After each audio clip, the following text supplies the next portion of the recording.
Hola, ¿cómo están? En esta ocasión estamos creciendo en series de tiempo, en manejo de series de tiempo, de la mano de este artículo recomendado por mi amigo, este artículo, este que aparece acá.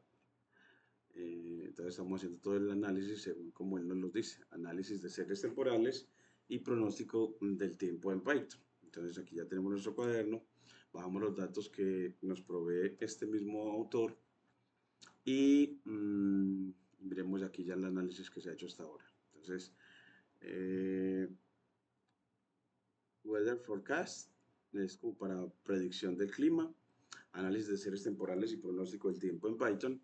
Y nos dice que una serie temporal es una serie de puntos de datos indexados o enumerados o graficados en orden cronológico. Por lo general, una serie temporal es una secuencia tomada en puntos sucesivos igualmente espaciados en el tiempo. Y los datos de series temporales son simplemente mediciones o eventos que se rastrean, monitorean, reducen de tamaño y agregan a lo largo del tiempo. Los datos de series temporales se encuentran con frecuencia en estos días, por ejemplo, en datos económicos, de precios de acciones, meteorológicos, etcétera. En este artículo el autor pues se sumergirá en el análisis y la previsión de datos meteorológicos mediante diferentes técnicas. Se sigue el tutorial, al final se familiarizará con lo siguiente. Ya con eso uno logrará cómo realizar un proyecto de análisis de series de tiempo a partir de datos sin procesar y cómo manejar los datos de series temporales que tienen estacionalidad y cómo implementar la media móvil para capturar fluctuaciones a largo plazo y seleccionar la selección de parámetros para el modelo mediante búsqueda en cuadrícula y realizar previsiones meteorológicas utilizando Sarimax y cómo diagnosticar el rendimiento del modelo utilizando gráficos y otras métricas. Ahora vamos para la descripción del conjunto de datos. Los datos se han descargado del sitio web, este sitio que aparece acá, que lo voy a mencionar acá, me parece que también para conocerlo, eh, es este que se llama rp5, vamos a poner .ru, en el que entrega, en este caso, por ejemplo, la temperatura en Caucasia, y bueno, uno le pulsa acá y él se le ubica más. Nos dice que hoy se espera un más de 34 a más 29 grados, lluvia ligera, brisa muy débil y en la mañana de 27 a 32 grados, lluvia moderada, niebla, brisa muy débil. Y aquí nos aparece para hoy, mañana, viernes, sábado, domingo, lunes y martes, con todas las predicciones para los próximos días en cuanto a temperatura, sensación térmica, y presión, velocidad del viento y ráfagas y también la dirección del viento. Es bastante como completa, aunque todavía no la conozco como para saber descargar los datos. Dice que en Noticias del Tiempo, 2 horas atrás, se registraron temperaturas mínimas del aire en Río Negro, aeropuerto, de 14 grados centígrados. 12 minutos atrás se registraron temperaturas máximas del aire en apartado Antonio Roldán Betancur, aeropuerto, más 28 grados. Y bueno, ya para bajarlos, archivo de tiempo, ver el mapa, aquí archivo de tiempo, versión móvil, aplicaciones, unidad de medida, lenguaje. De tener alguna manera también de bajar los datos. Aquí me dice descargar el archivo de tiempo y periodos de extracción, fecha final del periodo. Hoy lo está tomando para hoy 18. Y bueno, es que le puedo ya aquí pedir para descargar estos datos. Meteorológico, una página muy buena, definitivamente muy bacana, no la conocía, me parece excelente para obtener datos. Y aquí ya después los datos originales han sido remuestreados por día y los remuestrearon por día y contienen dos columnas, DeadTime y Temu. DeadTime es el índice que indica la fecha en el formato año, mes, día. Para la columna Temu, que muestra la temperatura media diaria del aire en grados Celsius a 2 metros sobre la superficie de la Tierra. Y las personas interesadas pueden descargar los datos desde aquí. Bueno, aquí me muestra cómo descargar los datos desde acá. Este le voy a poner el vínculo. Este me parece desde aquí. Aquí le voy a poner el hipervínculo implícito, que me parece también muy bueno para obtener esos datos, tanto los de entrenamiento como los de entrenamiento y los de testeo. Los datos y las etiquetas. Bueno, entonces aquí ponemos ya el vínculo, control V. Y me gustó mucho fue porque así Google Drive uno también lo puede configurar para que el vínculo sea público sin pedirle acceso. Y las carpetas contienen 4 archivos, 4 CSVs, y en este proyecto utilizaremos el archivo weatherdata.test.csv, ya que contiene la temperatura meteorológica reciente de 2015 a 2019, y para los archivos restantes escribiré otra publicación sobre cómo realizar regresión y clasificación más adelante. Aquí vamos entonces a análisis exploratorio de los datos, y para ese primer vistazo de los datos importamos NumPy y Pandas, y para visualización a Matplotlib, .pyplot y a Seaborn, y para las advertencias a el módulo Warning, y con warning.simpleInputter, acción ignore, category future warning. Esta línea, bueno, voy a pedir también a ChatGPT que me la describa, porque esta tampoco la había utilizado yo antes. Entonces, aquí vamos creciendo. Entonces, con esta, háblame, háblame de esta sentencia, ¿para qué sirve? Entonces, él me dice que,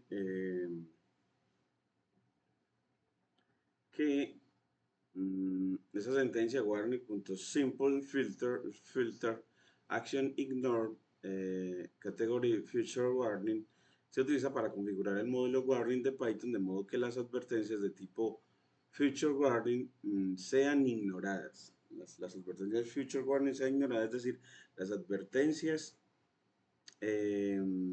clasificadas como future warning no se mostrarán en la salida del programa.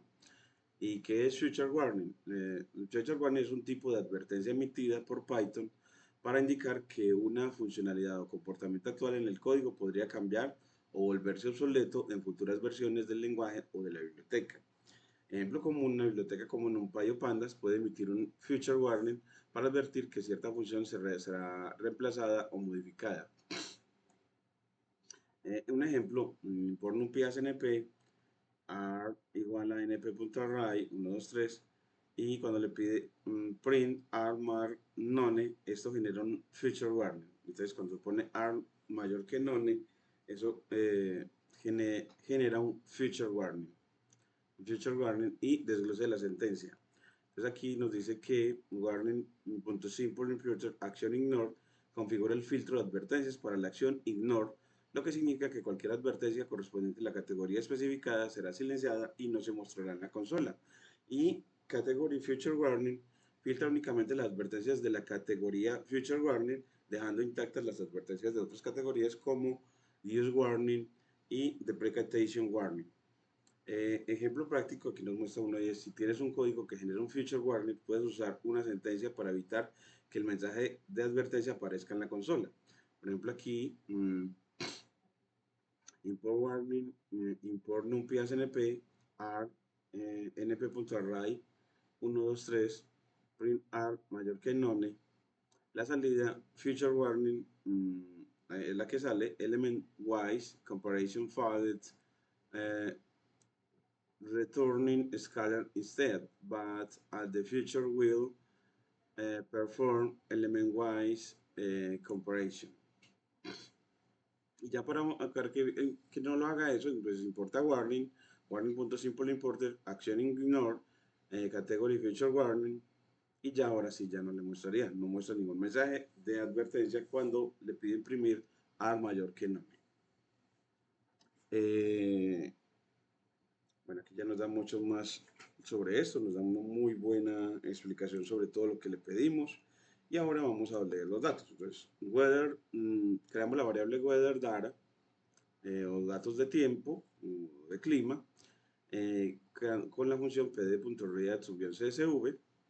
Le damos el nombre del archivo, weather data test.csv.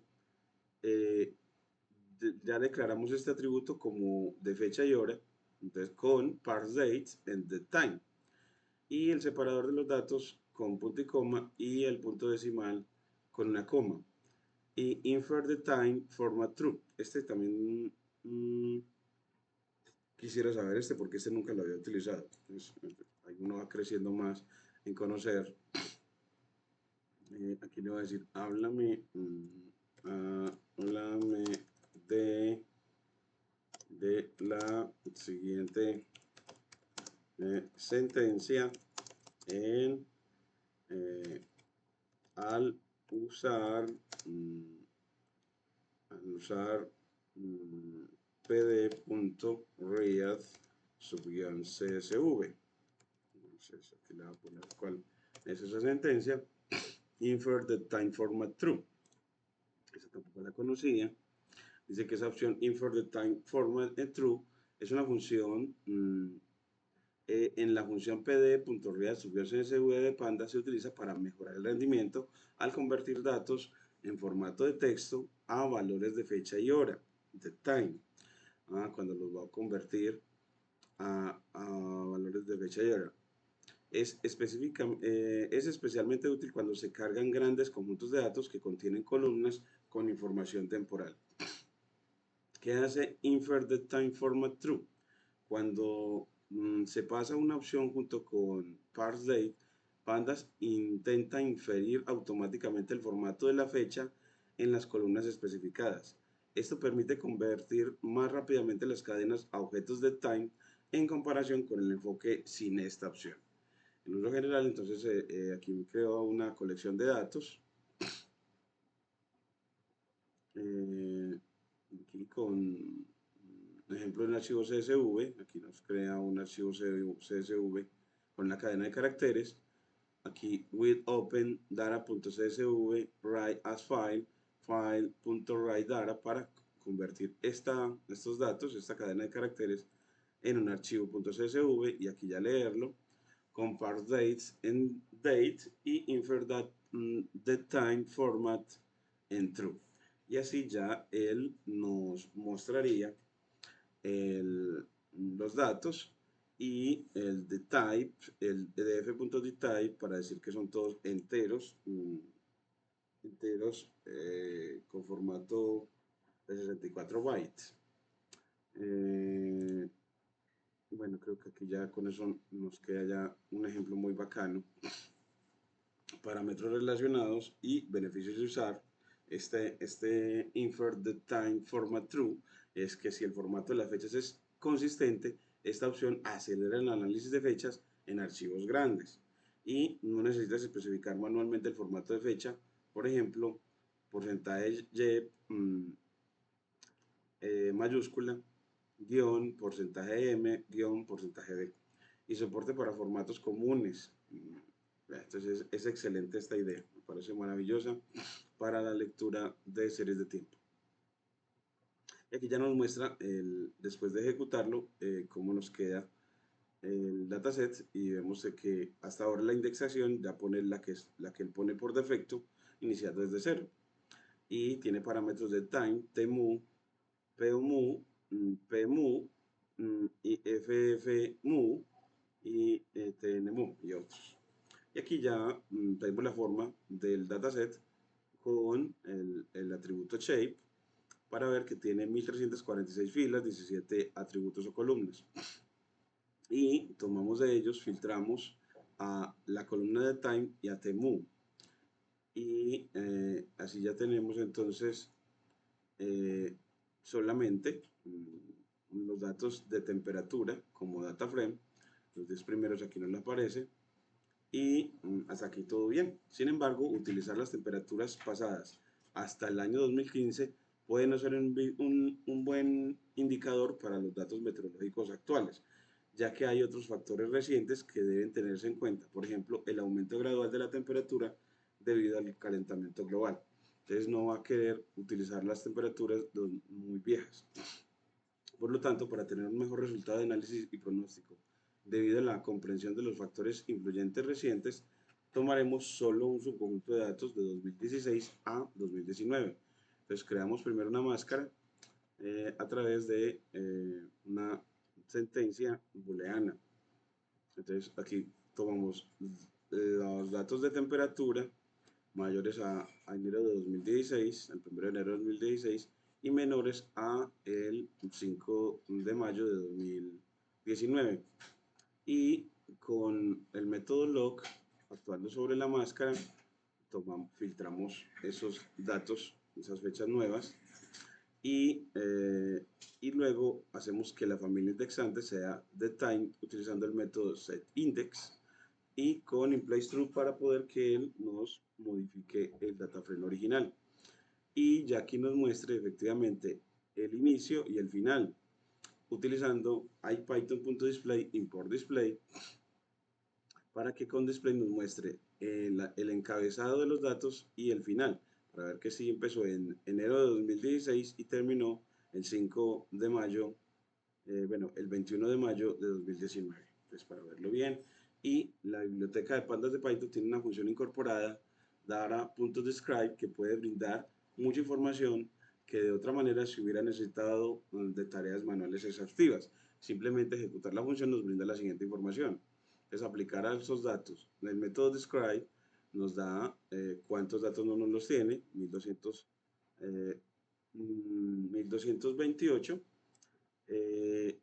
con una media de 6.3, la temperatura media de 6.3, una desviación estándar de 8.43, una temperatura mínima de menos 22, una máxima de 26 y, el primer cuartil Q1 o el percentil 25 es de 0.55 y el percentil 50 es de 5.22 y el percentil 75 es de 13.78. Entonces nos da mucha información hasta aquí y aquí ya seguiremos después de toda esa información con este análisis. Ya no estamos en la parte descriptiva, entonces aquí ya llegamos hasta describe y seguiremos con la salida del máximo y la mínima temperatura. Entonces lo que vamos a hacer es que no me imprima, pues imprima las temperaturas que sean iguales al máximo. Entonces va a tomar los datos con temperatura.log actuando en, en esta comparación booleana, que es tomar todas las temperaturas que sean iguales al máximo. Y aquí todas las temperaturas que sean iguales al mínimo. Entonces vamos a imprimir los dos. Entonces este lo vamos a poner acá. Entonces le vamos a decir print las temperaturas punto log. Aquí le ponemos notación de corchetes y aquí ya le ponemos la sentencia booleana, y es que es de las temperaturas con atributo, el atributo es temu, así aquí está temu, nos da la cuáles son iguales, entonces cuáles son iguales, entonces a dentro de los datos de temperatura a punto max, aquí ya para hallar el máximo. Ese método max es de pandas y hacemos lo análogo para el mínimo, entonces que no se imprima ya la temperatura, todas las temperaturas que sean iguales al mínimo. Aquí ya va, vamos a correr aquí. Entonces aquí ya me queda 26, entonces nos dice the time, tenemos una temperatura en 2018 que llegó a 26 y en 2016 que tuvimos la mínima, que nos da la fecha en la que ocurrió la mínima y la fecha en la que ocurrió la máxima. Temperatura, solamente en una vez ocurrió. Y ya seguiremos ya con las observaciones y el análisis y la visualización de estos datos. Muchas gracias.